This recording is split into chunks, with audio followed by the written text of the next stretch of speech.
Assalamualaikum warahmatullahi wabarakatuh, sahabat Syawal.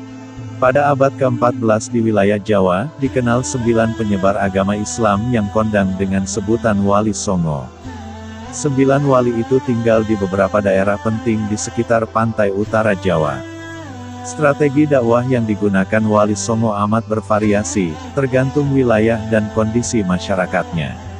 Sebagian besar dari para penyebar Islam ini beradaptasi dengan luas agar penyampaian Islamnya diterima masyarakat. Penamaan Wali Songo seringkali dilekatkan dengan wilayah dakwahnya. Akibatnya, sebagian besar masyarakat tidak mengenal nama asli dari masing-masing wali. Nama-nama Wali Songo.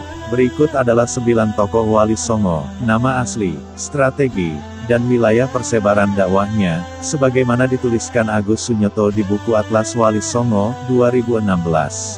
1. Sunan Gresik. Sunan Gresik atau Maulana Malik Ibrahim dianggap sebagai orang pertama yang menyebarkan Islam di Jawa.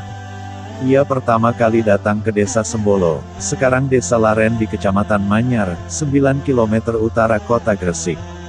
Strategi dakwahnya dimulai dari perdagangan, yang dilanjutkan dengan pendekatan politik.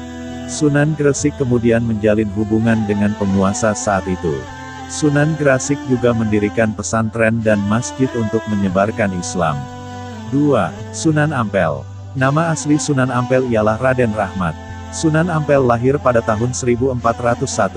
Wilayah dakwahnya berada di sekitar Surabaya. Ia juga memiliki pesantren Ampel Denta yang terletak di daerah Denta, Surabaya. Strategi dakwahnya yang terkenal adalah dengan mendidik para dai atau juru dakwah.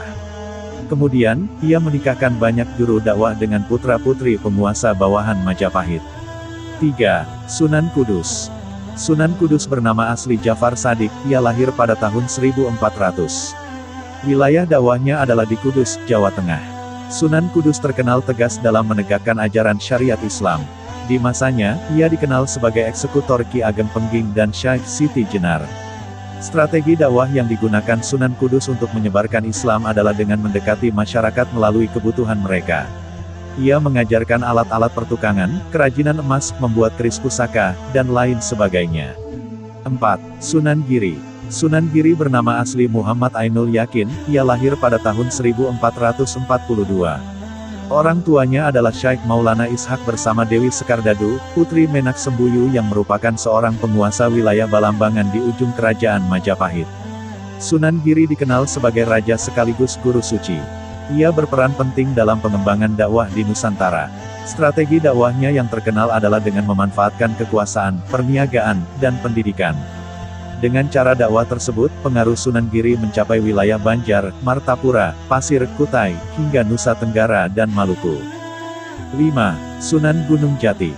Sunan Gunung Jati mempunyai sebuah nama asli Syarif Hidayatullah. Ia lahir pada tahun 1448 di Kairo, Mesir. Di Mesir, ia adalah putra Sultan Hud dan pernah menjadi pangeran untuk penerus Raja Mesir, menggantikan ayahnya, tetapi ia menolak dan memutuskan untuk menyebarkan ajaran Islam dengan ibunya di wilayah Jawa. Strategi dakwah yang dilakukan Sunan Gunung Jati adalah dengan menguatkan kedudukan politik. Ia menjalin hubungan dengan tokoh-tokoh berpengaruh di Cirebon, Banten, dan Demak untuk memuluskan dakwahnya. 6. Sunan Kalijaga. Sunan Kalijaga atau Raden Said lahir pada tahun 1450 di Tuban. Ayahnya adalah Tumenggung Wilatikta Bupati Tuban. Strategi dakwah Sunan Kalijaga amat terkenal melalui seni dan budaya. Ia piawai mendalang, menciptakan bentuk-bentuk wayang, dan lakon-lakon carangan. 7. Sunan Muria. Sebagai putra Sunan Kalijaga, Sunan Muria yang bernama asli Raden Umar Said atau Raden Said mewarisi darah seni ayahnya. Ia lahir pada tahun 1450 dan dianggap sebagai sunan termuda di antara para wali Songo lainnya. Dalam menyebarkan Islam, Sunan Muria melestarikan seni gamelan dan boneka sebagai sarana dakwah. Dia menciptakan beberapa lagu dan tembang untuk mempraktikkan ajaran Islam. 8. Sunan Bonang. Sunan Bonang lahir pada tahun 1465 serta nama asli Raden Maulana Makdum Ibrahim. Ia adalah putra Sunan Ampel dengan Nyai Ageng Manila. Julukan Sunan Bonang berasal dari salah nama desa di Kabupaten Rembang, yaitu Desa Bonang. Sunan Bonang dikenal amat pandai dengan ilmu fikih, usuluddin, tasawuf, seni, sastra, arsitektur, dan lain sebagainya.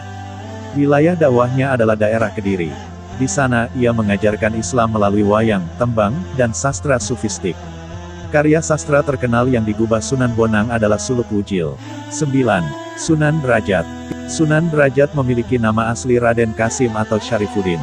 Ia lahir pada tahun 1470 dan merupakan putra bungsu Sunan Ampel dengan Nyai Ageng Manila. Wilayah dakwahnya berada di Paciran, Lamongan. Strategi dakwahnya terkenal dengan pendidikan akhlak kepada masyarakat.